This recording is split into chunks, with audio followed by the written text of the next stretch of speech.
السلام علیکم ناظرین، آج ہم آپ کو ایک زخمی کتے اور ایک حاجی صاحب کی کہانی سنائیں گے۔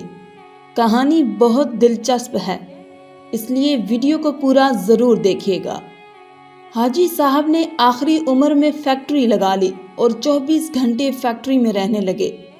وہ 16 سے 18 گھنٹے دفتر میں کام کرتے تھے اور جب تھک جاتے تھے تو فیکٹری کے گیسٹ ہاؤس میں سو جاتے تھے۔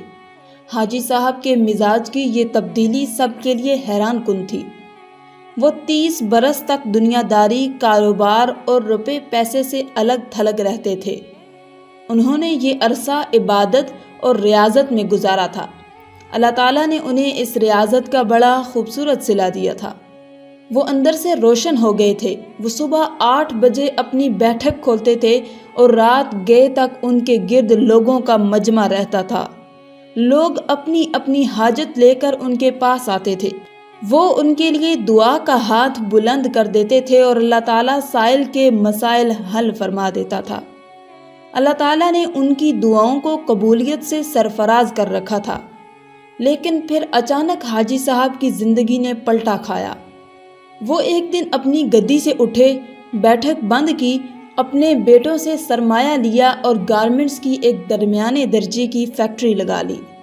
انہوں نے اس فیکٹری میں 500 خواتین رکھیں۔ خود اپنے ہاتھوں سے یورپی خواتین کے لیے کپڑوں کے نئے ڈیزائن بنائے۔ یہ ڈیزائن یورپ بھجوائے، باہر سے آرڈر آئے اور حاجی صاحب نے مال بنوانا شروع کر دیا۔ یوں ان کی فیکٹری چل نکلی اور حاجی صاحب دونوں ہاتھوں سے ڈالر سمیٹنے لگے۔ دنیا میں اس وقت گارمنٹس کی کم و بیش 2-3 کروڑ فیکٹریاں ہوں گی اور ان فیکٹریوں کے اتنے ہی مالکان ہوں گے، لیکن ان 2-3 کروڑ مالکان میں حاجی صاحب جیسا کوئی دوسرا کردار نہیں ہوگا۔ پوری دنیا میں لوگ بڑھاپے تک کاروبار کرتے ہیں اور بعد ازاں روپے، پیسے اور اکاؤنٹ سے تائب ہو کر اللہ اللہ شروع کر دیتے ہیں، لیکن حاجی صاحب ان سے بالکل الٹ ہیں۔ انہوں نے 35 سال کی عمر میں کاروبار چھوڑا، اللہ سے لو لگائی، لیکن جب وہ اللہ کے قریب ہو گئے تو انہوں نے اچانک اپنی آباد خانقاہ چھوڑی اور مکروہات کے گڑھے میں چھلانگ لگا دی۔ وہ دنیا کے واحد بزنس مین ہیں جو فیکٹری سے درگاہ تک گئے تھے اور پھر درگاہ سے واپس فیکٹری پر آ گئے۔ حاجی صاحب کی کہانی ایک کتے سے شروع ہوئی تھی اور کتے پر ہی ختم ہوئی۔ حاجی صاحب کی گارمنٹس فیکٹری تھی۔ حاجی صاحب صبح صبح فیکٹری چلے جاتے اور رات بھیگنے تک کام کرتے تھے۔ ایک دن وہ فیکٹری پہنچے تو انہوں نے دیکھا ایک درمیانے قد کاٹ کا کتا گھسٹ گھسٹ کر ان کے گودام میں داخل ہو رہا ہے۔ حاجی صاحب نے غور کیا تو پتہ چلا کتا شدید زخمی ہے۔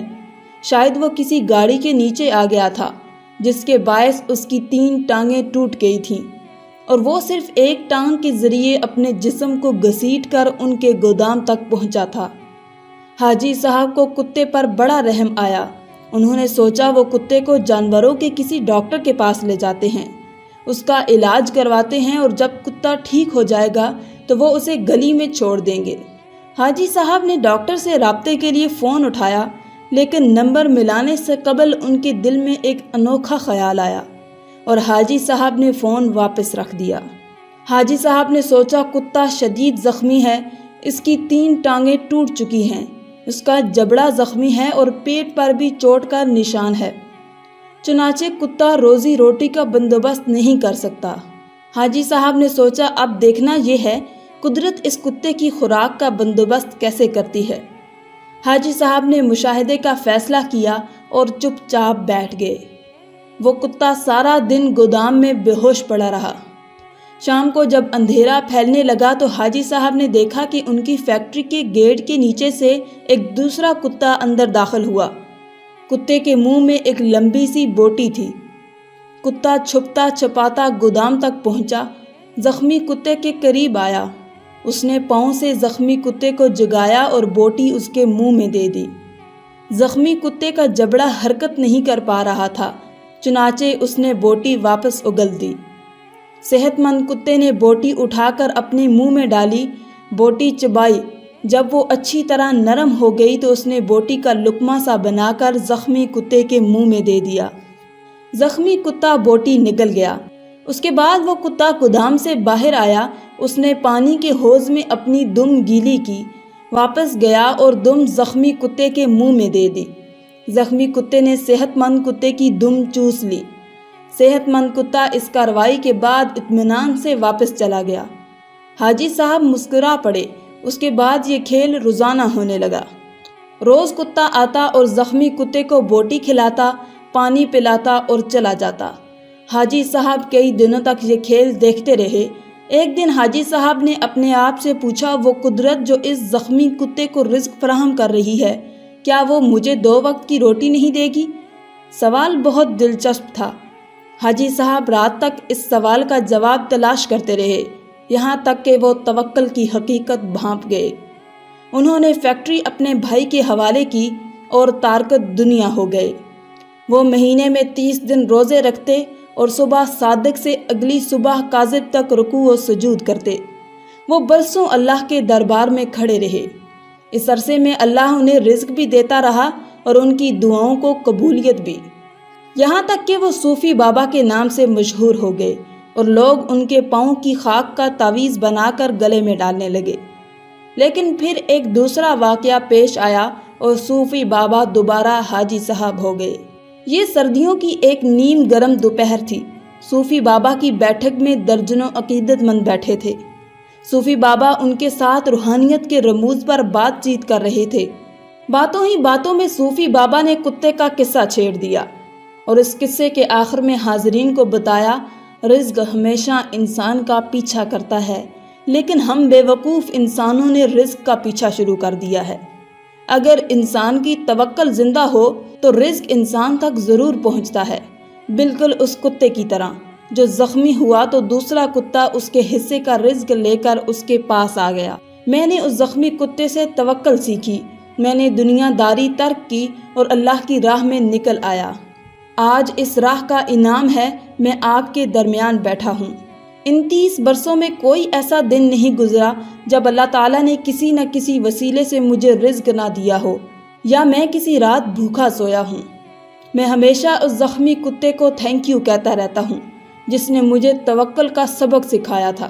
صوفی بابا کی محفل میں ایک نوجوان پروفیسر بھی بیٹھا تھا۔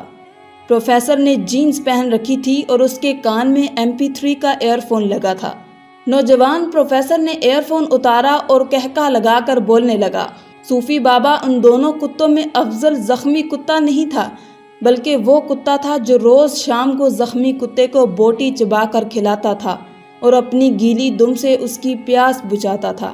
کاش آپ نے زخمی کتے کے توکل کی بجائے صحت مند کتے کی خدمت، قربانی اور ایثار پر توجہ دی ہوتی تو آج آپ کی فیکٹری 500-600 لوگوں کا چولہا جلا رہی ہوتی۔ صوفی بابا کو پسینہ آ گیا۔ نوجوان پروفیسر بولا، صوفی بابا، اوپر والا ہاتھ نیچے والے ہاتھ سے افضل ہوتا ہے۔ وہ صحت مند کتا اوپر والا ہاتھ تھا، جبکہ زخمی کتا نیچے والا۔ افسوس آپ نے نیچے والا ہاتھ تو دیکھ لیا، لیکن آپ کو اوپر والا ہاتھ نظر نہ آیا۔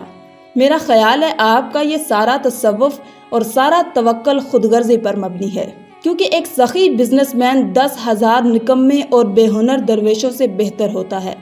نوجوان اٹھا، اس نے سلام کیا اور بیٹھک سے نکل گیا۔ حاجی صاحب نے 2 نفل پڑھے، بیٹھک کو تالا لگایا اور فیکٹری کھول لی۔ اب وہ عبادت بھی کرتے ہیں اور کاروبار بھی۔ ناظرین، آخر میں اللہ رب العزت سے دعا ہے کہ وہ ہمیں نیک راہ پر چلنے کی توفیق عطا فرمائے، آمین یا رب العالمین۔ آج کی اس ویڈیو میں تھا بس اتنا ہی۔ مزید اسلامی ویڈیوز حاصل کرنے کے لیے اللہ کی شان چینل کو سبسکرائب کر دیں اور ساتھ میں موجود بیل کے آئیکن کو دبا کر آل پر کلک کر دیں۔ شکریہ۔